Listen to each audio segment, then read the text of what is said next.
the studios of KPFK Pacifica Radio in Los Angeles, this is Uprising, and I'm Sonali. It's Wednesday, September 9th, 2015. California's native tribes strongly oppose Pope Francis's planned canonization of Father Junipero Serra. We'll speak with Valentin Lopez. And as Baltimore approves a major $6.4 million settlement to the family of Freddie Gray, we'll find out how the court case against officers is developing with activist Brandon Grier. Plus, the Organic Consumers Association urges Burt's bees to cut ties with pesticide manufacturers in a bid to end colony collapse disorder. We'll turn to Associate Director Katherine Paul. That's coming up after the news. Joining us now to analyze today's headlines is Courtney Morris. She's an assistant professor of African American and Women's Studies at Penn State University. Hi, Courtney. Hi, Sonali. Democratic presidential candidate Hillary Clinton plans to give a major speech today defending the Obama administration's nuclear deal with Iran that a majority of Republicans oppose. But she will also reiterate her support for Israel, whose Prime Minister Benjamin Netanyahu has forcefully denounced the deal. Clinton's speech says it's not enough to just say yes to this deal. Of course it isn't. We have to say yes, and yes, we will enforce it with vigor and vigilance. Yes, and we will embed it in a broader strategy to confront Iran's bad behavior in the region. The speech comes a day after she formally apologized for using a private email server when she was Secretary of State, saying, "I take responsibility," and, quote, "Yes, I should have used 2 email addresses, one for personal matters and one for my work at the State Department." Meanwhile, her campaign aides are crafting a detailed plan on how to make her appear more spontaneous, a paradox that wasn't lost on many. Courtney, does Clinton's speech on Iran and Israel give you an indication of what sort of president she would be, especially on foreign policy? Well, I definitely think that Hillary Clinton is trying to market herself and her campaign as a kind of new, forward-thinking, forward-moving plan for the United States, when in reality, I think it's really just more of the same and a clear continuation of many of the kinds of foreign policy positions she took first as a senator and then later as Secretary of State. In the speech on the Iran nuclear deal, when she was talking about the relationship with Israel, we can see this most clearly, right? She's very committed to maintaining the same kind of hawkish policy position there. Continuing to fund Israel through military aid, providing them with more access to more sophisticated forms of military technology and weaponry. And this at a moment when the global community is basically censuring the state of Israel for the atrocities that it committed in Gaza last summer, which claimed the lives of some 2,400 civilians, many of them children. So in a way, I think that she's presenting herself as trying to be new and offering something fresh and exciting. And it's really more of the same. And I think that she's in many ways really out of touch with where most of the country is moving in terms of foreign policy objectives and goals. And then the House Judiciary Committee is holding the first in a series of congressional hearings today on Planned Parenthood in the wake of edited undercover videos by a conservative group claiming that they're selling fetal body parts. The hearing, headed by Representative Bob Goodlatte, is entitled "Examining the Horrific Abortion Practices at the Nation's Largest Abortion Provider." Representatives of Planned Parenthood were not invited to testify. Instead, the witnesses will include 2 anti-abortion activists and 1 pro-reproductive justice advocate from Yale University. GOP Congress members have promised a government shutdown over federal funding to Planned Parenthood in the coming weeks. The funds that the group does receive do not pay for abortion services at all. Well, Courtney, do these hearings seem more like witch hunts to you?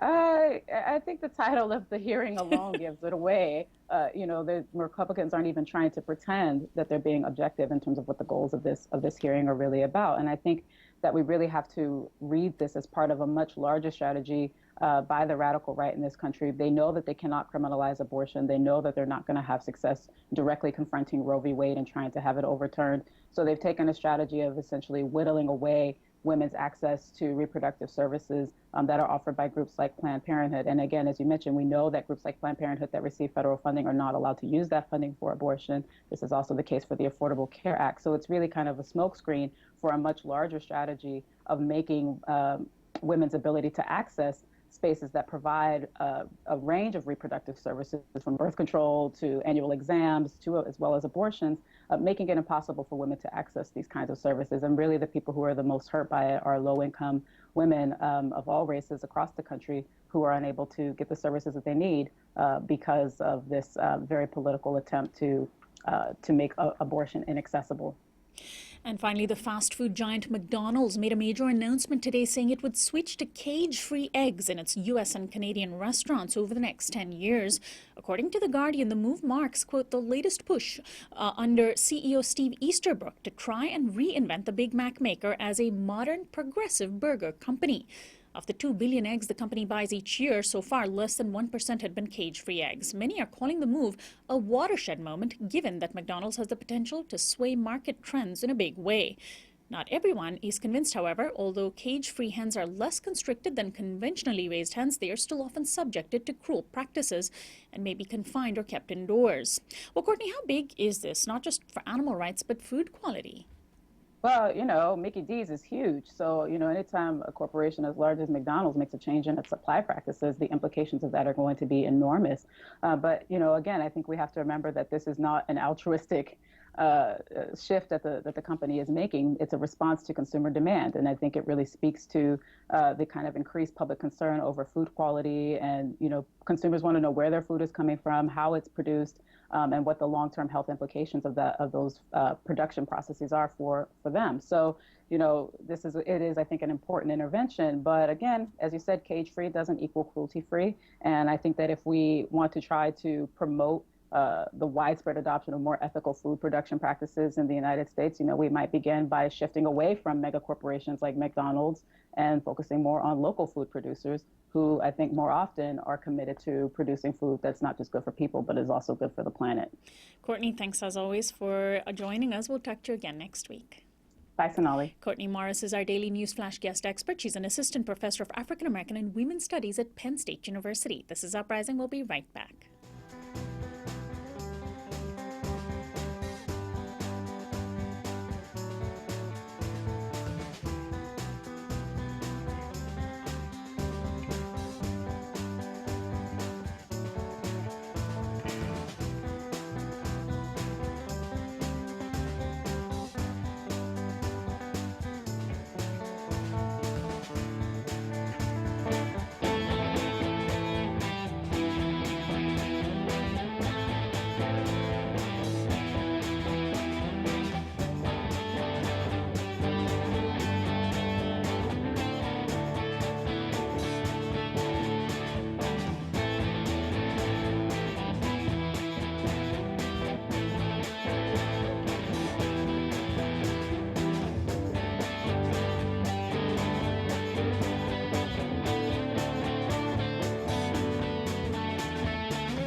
Welcome back to Uprising. I'm Sonali Kolhatkar. Pope Francis, during his upcoming visit to the United States, plans to, among other things, canonize a Spanish priest who made his name in the United States, converting Native people in California to Catholicism, Father Junipero Serra, who worked at the missions San Juan Bautista and Santa Cruz.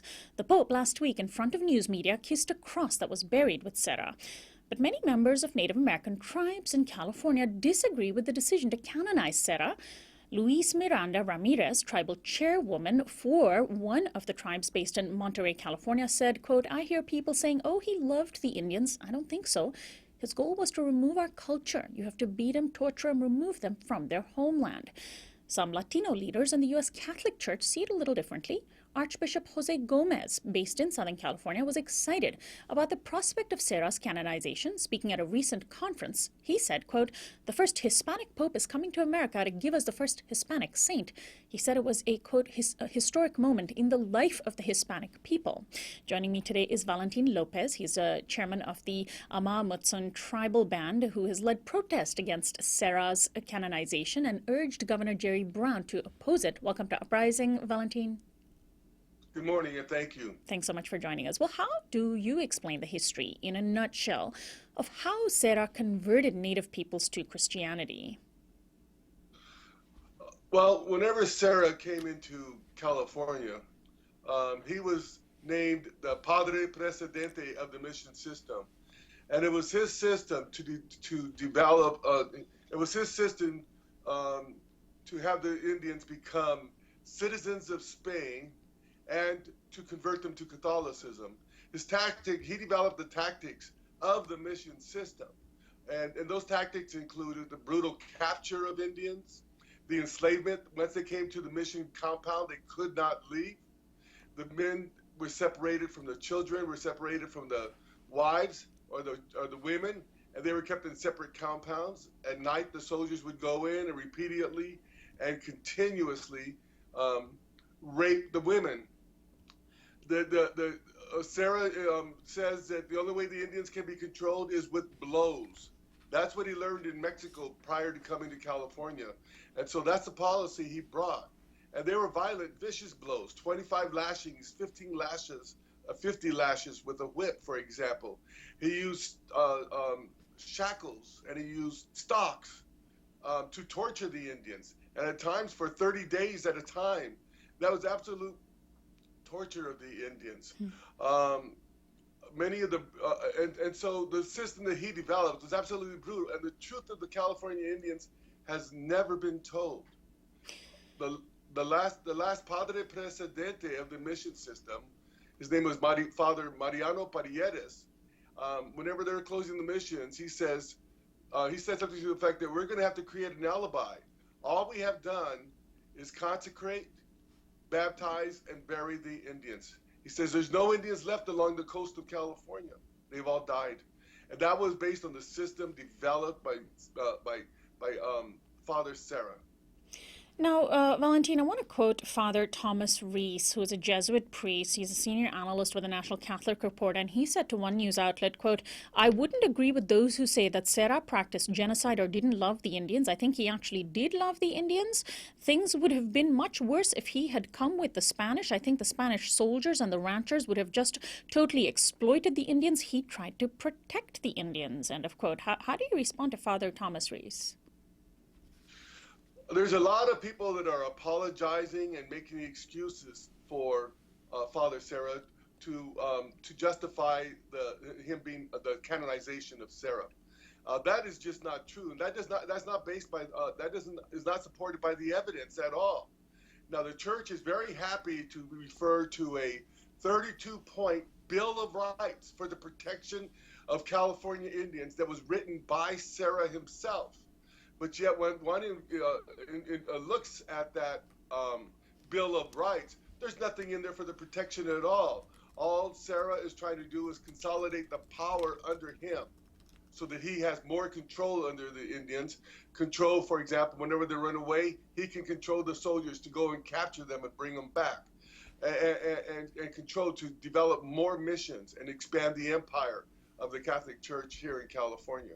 He is being referred to as a hero, as a courageous friar, a hero of evangelization.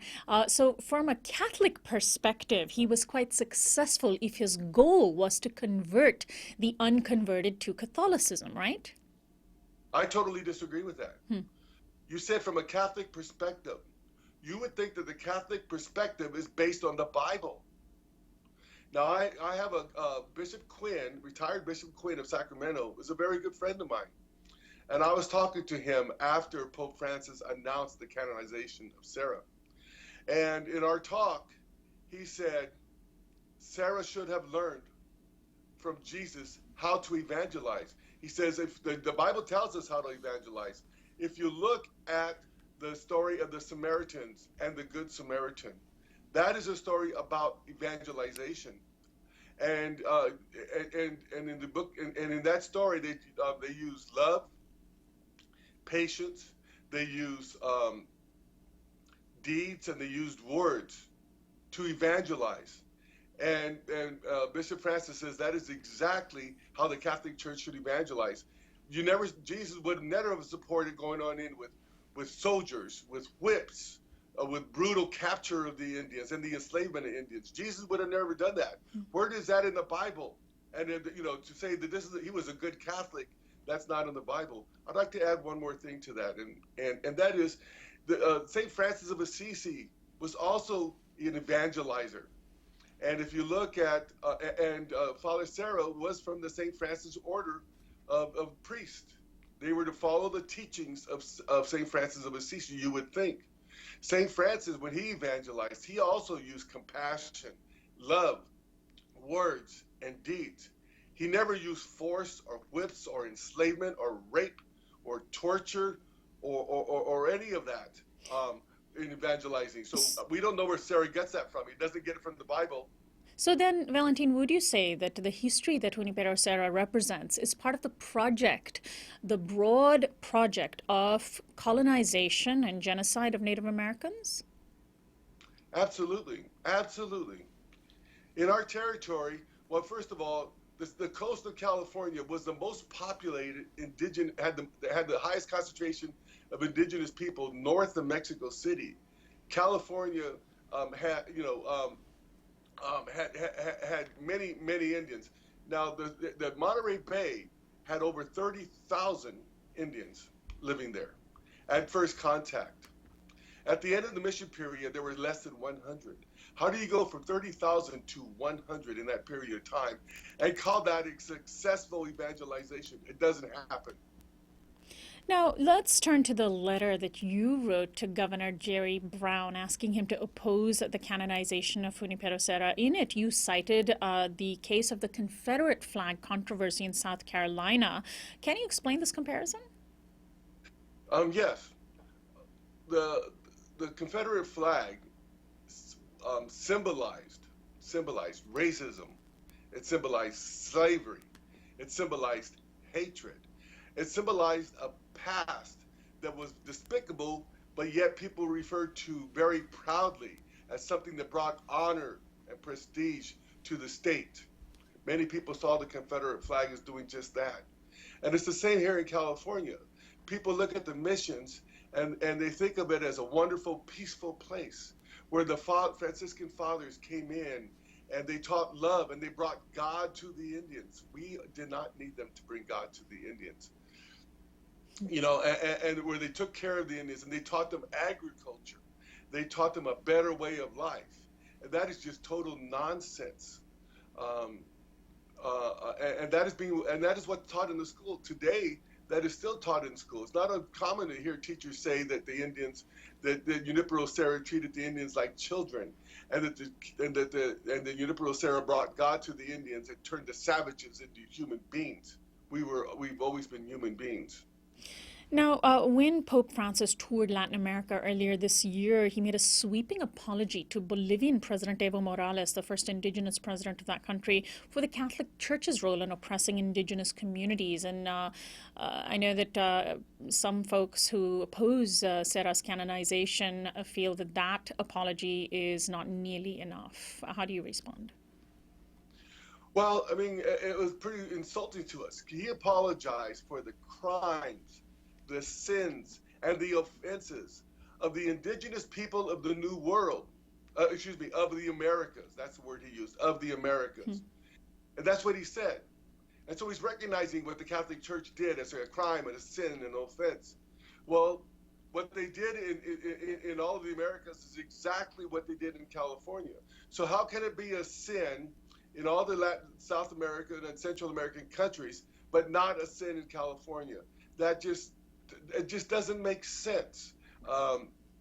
It just seems so insincere. And the other thing, whenever you listen to the apology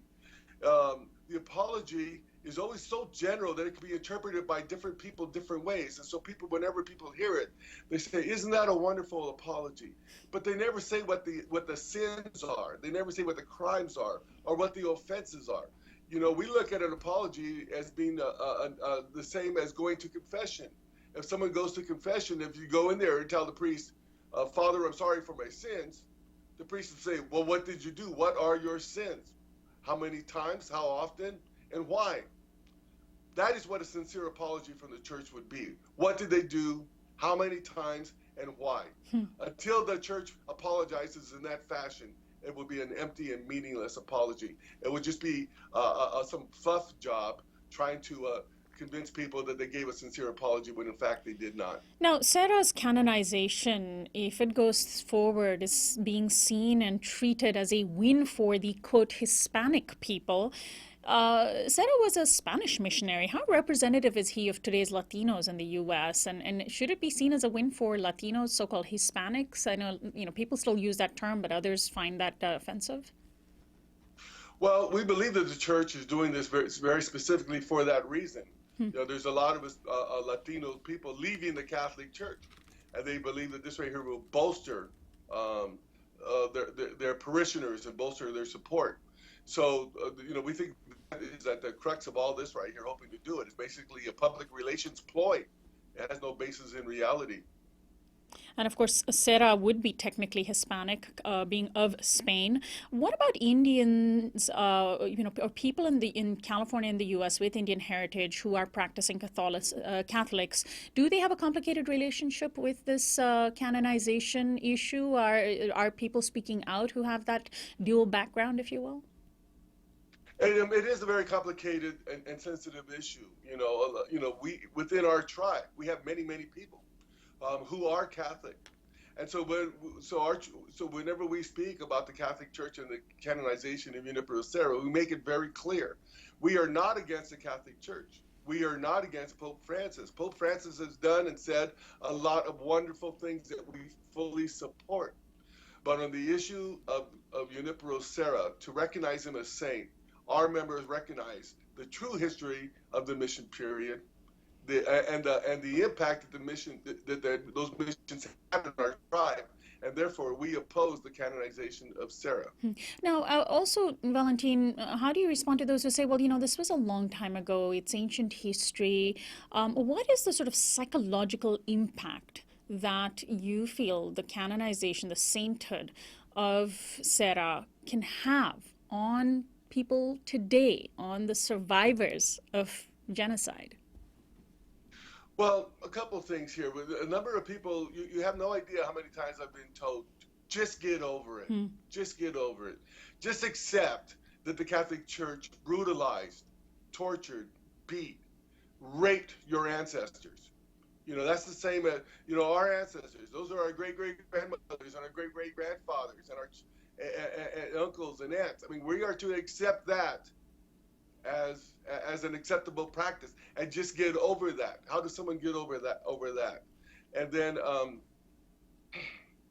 I lost my point. I apologize for that. The psychological sort of impact that it can have. Thank you for that. We've had a tribal psychiatrist working with our tribe for over 4 years now. And she specializes in historic trauma. If you look at the history of our people, we've had 2-3 generations during the mission times. We had, then we had the enslavement and the brutality of the Mexican period. And then we had the horrible experience with the early American period, where they were paying bounties to Indians to try and exterminate all Indians in California. So during that period of time, how can parents teach their children to have love, to have self-respect, to have good self-esteem, to know who they are and what their purpose for being here is? As a consequence, that historic trauma has led our people to suffer great rates of depression, of suicide, of addictions, of violence and stuff in their lives. And that right there is the legacy of the mission period on our people. So that continues to this day. The impact is just horrendous, and it continues. We reached out to the church in 2013, asking them, let's work together on healing, because the church as a perpetrator needs to heal as well. They don't realize that, and they don't recognize it. Whenever I met with 2 bishops and one of the Catholic priests that's setting up the Junipero Serra effort here in Sacramento. And when I brought up the issue of healing, and I said the Catholic Church as a perpetrator needs to heal, they could not understand that. When a person commits a sin, it takes a lot of healing to overcome that, and you probably never overcome it, and that's the case of the church. So as we talk about healing, the priest really looked over. He goes, "Well, what can the Catholic Church do to help you heal?" And I said, the first thing you can do is to tell the truth and to begin and to recognize that you need to heal as well. And that was totally incomprehensible to him. Well, Valentin, I want to thank you so much for joining us today. And I should mention this week is Native Suicide Prevention Week. Certainly there's a massive epidemic of suicides in Native communities. And I appreciate you putting that into the context of the long-term psychological trauma of colonialism. Thank you so much for joining us. Oh. Valentin Lopez is chairman of the Amamutsun tribal band who has led protests against Junipero Serra's canonization. He's written a letter to Governor Jerry Brown opposing the canonization of Serra by Pope Francis, which is set to take place later this month during his visit to the United States. This is Uprising. When we come back, we'll go live to Baltimore. Stay tuned.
Welcome back to Uprising. I'm Sonali.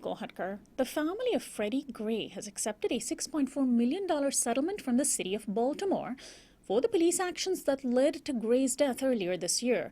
25-year-old Freddie Gray was arrested by Baltimore police, but during the arrest broke his spine and died in a hospital a week later. His death sparked a major rebellion in Baltimore earlier this year. State's Attorney Marilyn Mosby surprised many with her announced charges against 6 police officers involved. In recent hearings, it was determined that the officers will stand trial separately. Mayor Stephanie Rawlings Blake of Baltimore announced, quote, "The proposed settlement agreement going before the Board of Estimates should not be interpreted as a judgment on the guilt or innocence of the officers facing trial." In fact, that settlement was just unanimously approved this morning by Baltimore's City Board of Estimates and only covers civil liability, not criminal charges. The settlement also includes requiring city police to wear body cameras. My guest is Brandon Grier. He is the advocacy coordinator for the group Piece by Piece Baltimore. Welcome to Uprising, Brandon. Thank you for having me this morning. Now, how important is this settlement, even if it's only covering civil liabilities? Does it have an important symbolic impact and, of course, for the family, monetary impact? Oh, I believe that this case is the settlement was have a very important symbolic impact to, especially for this family of Freddie Gray. This right here is the largest settlement in Baltimore City, maybe the largest settlement in Baltimore City, with over $2.4 million was settled outside for the civil suit. I do believe that this is it's a gift and a curse when it comes to the settlement being so early into the case. Now, let's also talk about the fact that the financial settlement ultimately, of course, will make Baltimore taxpayers foot the bill for police misconduct. The Baltimore Sun earlier this year found that the city paid $5.7 million in 102 court judgments in police misconduct cases since 2011. That's millions of dollars of taxpayers' money. Exactly. But from the press conference this morning from our mayor, Stephanie Rawlings Blake, she said that she had allocated funds set aside for this situation. But eventually, everything is going to be coming out of the taxpayers' dollars here in Baltimore. Gene Ryan, president of the Baltimore Fraternal Order of Police, is not happy with the settlement. He said, quote, "To suggest that there is any reason to settle prior to the adjudication of the pending criminal cases is obscene. And without regard to the fiduciary responsibility or to taxpayers, there has been no civil litigation filed, nor has there been any guilt determined that would require such a ridiculous reaction." So from his perspective, he thinks that it is premature, and certainly it is unusual to have a civil settlement even before there is any kind of a criminal trial. What do you make of this? I'm sorry, you broke up at the end. I'm sorry. What do you make of the fact that it is quite unusual to have a civil settlement before criminal charges have been properly tried? Is it too early? I don't believe it's too early, but in this situation, the situation being taken place, I do agree to that point that it was too early on that situation. Being the fact that moving forward with this case, I think that, next week we having a trial for if they're going to be here in Baltimore, if they're going to try to have the case here in Baltimore and move it outside. I do believe that we did kind of move forward a little bit too forward with that progress as well. What do you make of the requirement for police to wear body cameras as part of the settlement with Freddie Gray's family? Do you think that's a good idea? Moving forward, it do, but violence not new. I know the cameras may be new, but violence not new here in Baltimore. Violence isn't new in Baltimore? The cameras may be new, but violence not new here in Baltimore. I do hope that the cameras may, just even with the case up in New York with Eric Gardner, we did have it on video footage, but I'm not under my circumstances. I don't believe no one got charged. Even with us having body cameras here in Baltimore. Like I said, even though the violence not new, the cameras may be new. So. Now, in recent hearings, there was the question of whether State's Attorney Marilyn Mosby should be recused from overseeing the case, but that was rejected, and now I understand she is going to oversee the prosecution. What do you make of Marilyn Mosby? Do you think she's going to hold police to high standards? Man, I have full confidence in State Attorney Marilyn Mosby. She very confident, just like how Muhammad Ali was when he stepped into the ring, when he fought against his fighters. I believe State Attorney Marilyn Mosby had that same attitude. You're comparing Marilyn Mosby to Muhammad Ali? Brandon, can you hear me? Yes, ma'am. I asked you, you were comparing Marilyn Mosby to Muhammad Ali? Yes, ma'am. I said with the attitude, the fighting spirit that she has inside. Yes, ma'am. Now, what does it mean for the officers to be charged separately? Will it, is that something that you think will have an impact on the case instead of as a group or in two groups? They're going to be charged separately. Does that have any impact? I do believe it have a huge impact because now it becomes a finger pointing game, like a playing game. Like if we were to try them together, they would be held more accountable. Since now they're separate, first person they could say, well, they could start pointing fingers. Well, they was good in my care. He was good in my care when I left him. I don't know how he was after I left. Because it now becomes a finger pointing game now because they're being charged separately. I wish they would be able to charge them together so it would be more accountability. But like I said, now with separate accounts, all it is a blame game.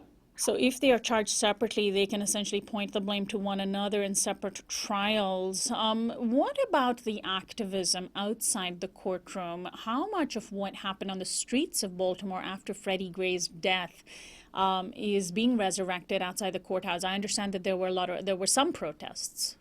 Yes, ma'am. And we was protesting prior to the hearing, and we're still going to be protesting activism after the hearing.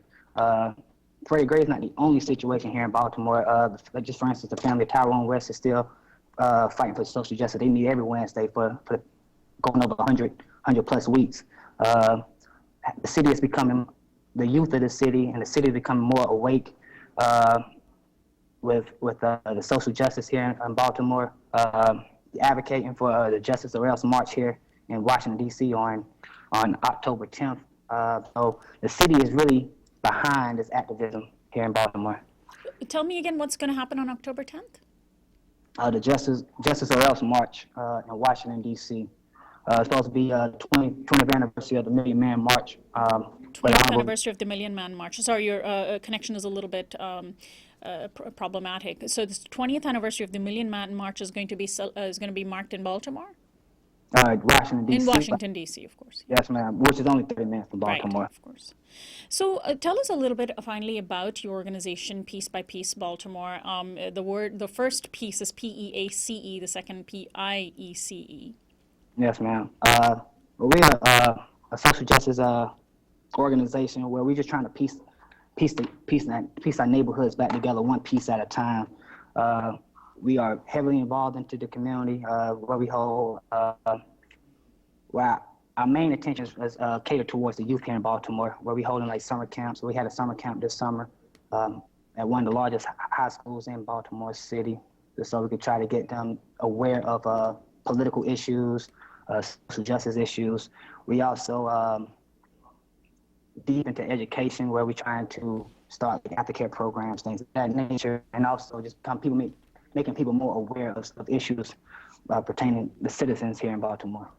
And finally, what do you expect to happen with the court cases of the 6 officers going forward? This is, are people in Baltimore going to be closely watching these trials? Yes, ma'am. I'm staying positive. Like I said, I have 100%. I have all my confidence in State Attorney Melvin Moses. I'm just staying positive. I believe that the biggest issue we probably going to see, which will come next week, when we find out if the case will be here in Baltimore or not. If they get outside of Baltimore, I got a chance. Well, like I said, I'm staying positive. But if they take it outside of Baltimore, these cases may not stick. Like I said, once we get a jury outside of Baltimore citizens. So next week we'll find out whether the cases remain in Baltimore or not. Brandon, thank you so much for joining us. Best of luck to you. Thank you so much for having me. My guest is Brandon Grier. He is the advocacy coordinator for the group Piece by Piece Baltimore. This is Uprising. We'll be back after this break.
Welcome back to Uprising. I'm Sonali Kohatkar. The bees are still dying, and one company that proudly features bees on its labels is part of the problem.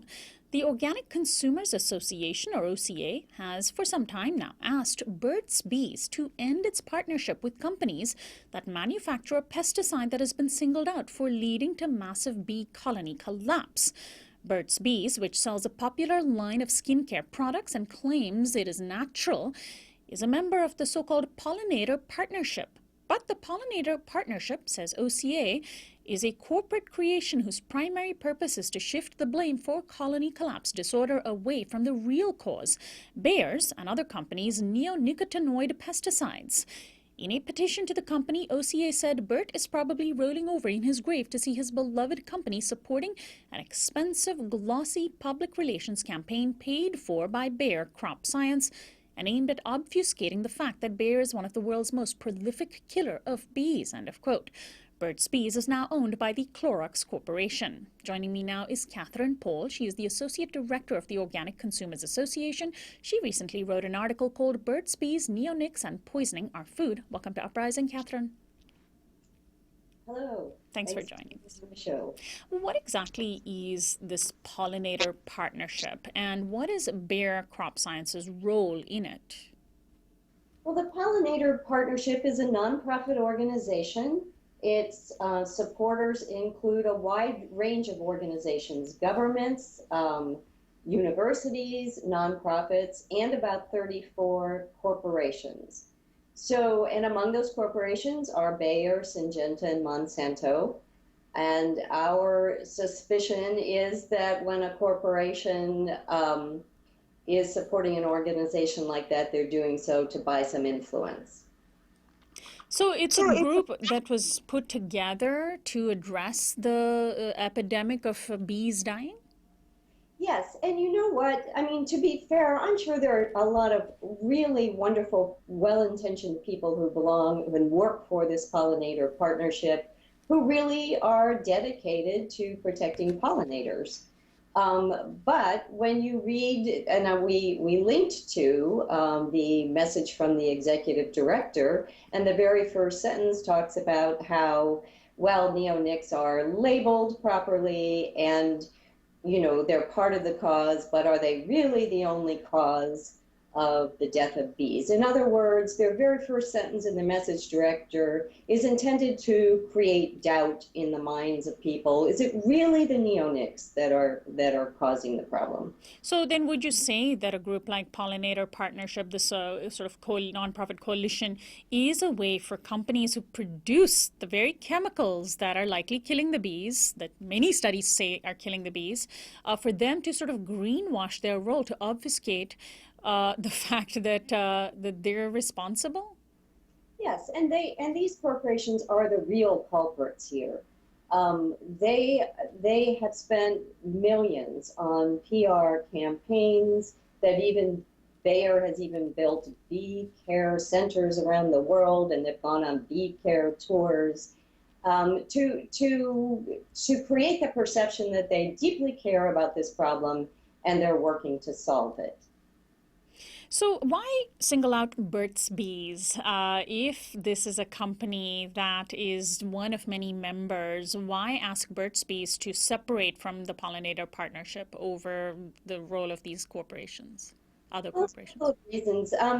First, we should say that we also have petitions to Bayer. We also are the members of our organization, OCA, this past year helped to elect Bayer to the Corporate Hall of Shame. So we do focus a lot of attention on Bayer and Syngenta and Monsanto.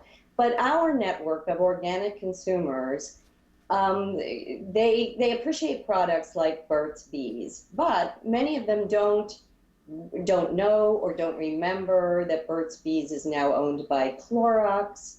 And Clorox is a member of this partnership. So we're trying to create that link for them and really talk to a brand or put a brand out there in front that our members actually are inclined to interact with directly, where on a daily basis they probably don't interact with Bayer or Syngenta.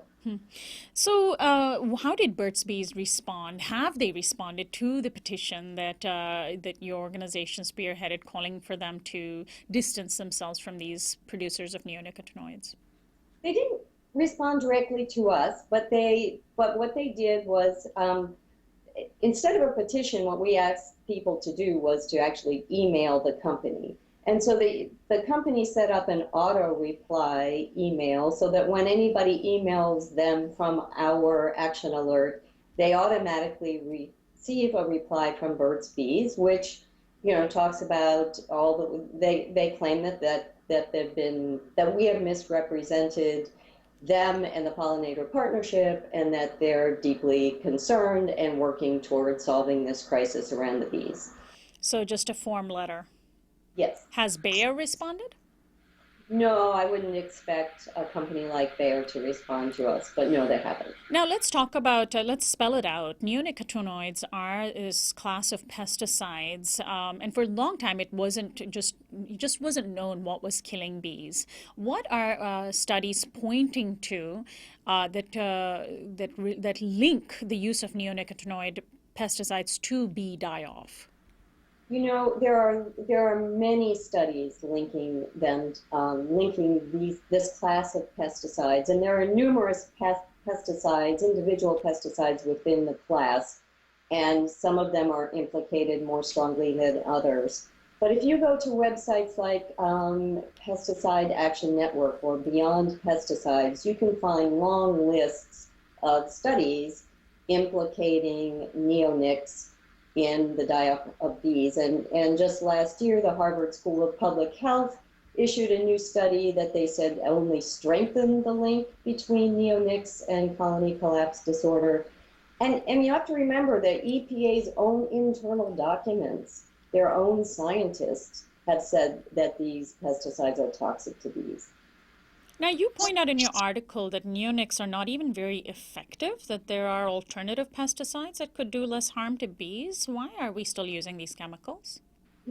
That's a good question. And in fact, we have a pretty strong stand at our organization against any pesticides, and we argue that there are non-chemical, non-toxic ways to manage pests, and they have to do with restoring biodiversity and organic and regenerative farming practices. So our position really is that we shouldn't be using poisons at all. But the Institute for Agriculture and Trade Policy recently, and I linked to this study, put out a report on how these aren't even effective. And people should understand that while yes, they're on garden plants, and yes, they are occasionally sprayed, they are mostly, the vast amount of these neonicotinoid poisons are used to pre-treat seeds, GMO soy, GMO corn. And farmers are saying it's not even effective, but they don't have any choice because they can't buy the seeds untreated. So this is really a captive market for neonics.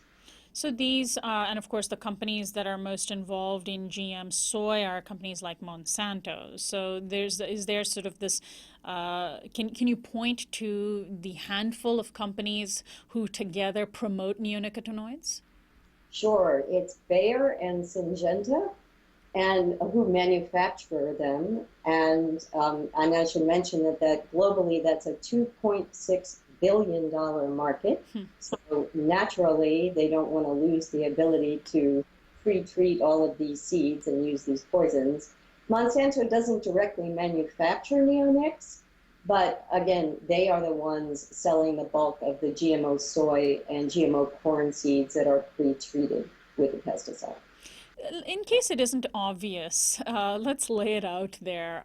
Why are bees important? Well, bees are, they pollinate, a third of the foods that we eat. They're critical to our food system.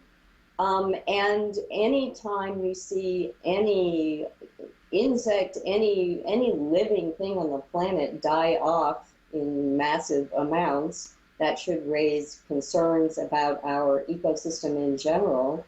And I should say that we talk about the bees, and it's great that there's been so much interest in colony collapse disorder and in protecting pollinators. But the bigger issue for us is it isn't just the bees. We're all connected, and these poisons are on our food. They're on the food that we feed to infants. 29% of baby food has neonics on them. Oh my goodness. So it's a much bigger issue than just the bees. So what, if companies really cared about bees, if companies like Burt's Bees really cared about bees and other organizations and corporations in this Pollinator Partnership, what could they do? Burt's Bees could go to the EPA and lobby for the EPA to ban these poisons. They were banned at least temporarily in the UK. There's been a temporary lift of that ban for certain instances, and advocates a lot of activists trying to get that ban reinstalled. But we shouldn't be using these pesticides. It's a nerve poison. It's on our food. Now, if are you still calling on people to sign the petition that your organization put forward, and are you even possibly advocating or may advocate a future boycott of Burt's Bees products until they disassociate from the Pollinator Partnership? We'll continue to keep the campaign out there. We think it's an important one. We use it to educate people. The article that we published yesterday was really in response to the reaction that we got, and we used it as an opportunity to provide more education around this issue and to get people to thinking about it's not just the bees. So it's an important campaign. We'll keep it up. We'd love to see Burt's Bees say, hey, you're right. We shouldn't be using these at all. Let's stop studying them. Let's stop looking for alternative pesticides. And let's ban the use of poisons in our food. And I want to actually ask you one of the things that you pointed out, which I think is really important, because we're often in such defensive mode against corporations that poison our bodies, poison our environment. But you point out in your article that companies like Bayer are using the same public relations handbook as Big Tobacco had pioneered, and on the causes of cancer, sowing doubt, and that oil companies, fossil fuel companies, use to sow doubt on climate change.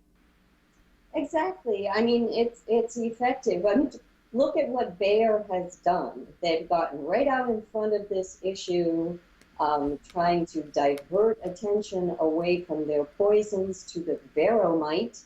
And in fact, the Bayer Bee Care Center in Germany, you walk in the door and there's an enormous sculpture of a veromite. It's like, look over here. Don't look at our poisons. A veromite? A veromite, which is a parasite that's been also implicated in colony collapse disorder, not to the extent that neonics have been. But scientists will point out that the neonics so weaken the bees' immune systems that it makes them more susceptible to other threats, such as a veromite. Now, in addition to petitioning Burt's Bees and the pollinator to end their partnership with the pollinator, this group that Bayer is part of, what about also simply directly targeting the government and the EPA? I mean, it's the government's role to regulate poisons and toxins that are being used to, spray our foods and that are leading to massive bee die-offs. Shouldn't the EPA be taking an active role in banning this pesticide? Absolutely. We've had petitions to the EPA. Our organization works with a national coalition of other organizations. We regularly petition the EPA to ban these neonics. There's been some activity, Obama created some task force to study the problem. But our position is that you don't put something out there that's poisonous and that's causing a problem and then wait to ban it while you do study after study, year after year. There's something called a precautionary principle. We should be better safe than sorry. If we can't prove they're safe, if we can't prove they aren't killing the bees, if we can't prove they aren't poisoning our children, then we should take them off the market until we can prove they're safe, instead of the reverse. And of course, countries in places like Europe and even often Canada will apply that precautionary principle far more strongly than the United States, right? Yes, they do. We're so influenced here by corporations. And in fact, as a perfect example of what our regulatory agencies do, a couple of years ago, even as more and more studies were coming out saying that glyphosate, the active ingredient in Roundup, was more dangerous than we even thought to our health and to the environment, the EPA went and raised the allowed limits of glyphosate residue on our fruits and vegetables. And they did that simply because the glyphosate was becoming less effective. Monsanto and the other corporations said, hey, we need a higher safe level. And so the EPA raised the level, raised the tolerances. So we now are allowed to have even more of this poison on our food. It's the same thing with neonics or anything else. The corporations really get together with the government and say, this is how much we need. And then the government sort of turns around and says, okay, that's the safe level. Right. And even when we admit and understand that there's a massive problem, often the corporate tech approach to solving a problem is to try to throw new technology at it. For example, Intel just said it was going to participate in studying bee colony collapse by providing microscopic chips that they developed to essentially study why this is happening. I mean, if it's pretty clear that neonicotinoids might be causing bee colony collapse disorder, then wouldn't they say 1 or 2 year or 5-year moratorium provide the best evidence for what might be causing this? That would be the best experiment to conduct. Let's stop using it, see if bees stop dying, and then we've got our culprit. Why this ridiculous technology? Because you're being too logical, I guess. But that's the way any person with any common sense would look at the problem. And again, I urge people to read about the effects of these neonics on the bees, and then transfer that to the fact that they're in baby food, not to mention our food. Do we really want this on our food? And to read the book called Myths of Safe Pesticides. Who determines what's safe, Well, Katherine, I want to thank you so much for joining us. Give out a website for your organization. Yes, it's organicconsumers.org. And we'll post that to uprisingwithsonali.com later today. Thank you so much for joining us. Thanks for having me. Katherine Paul is the Associate Director of the Organic Consumers Association. We'll also post a link to the article that she recently wrote about Burt's Bees, neonics, and poisoning our food. This is Uprising. Anna Buss is our assistant producer and technical director. Christian Beck is our production coordinator. Kiana Turner is our visual editor. Teddy Robinson is our audio engineer. Subscribe to our YouTube channel at youtube.com/uprisingwithsonali. And our website is uprisingwithsonali.com. You can also find us on Facebook and Twitter and follow us there. Our theme music is by Quetzal. I'm Sonali Golhatkar, host and executive producer of Uprising. I'll see you next time.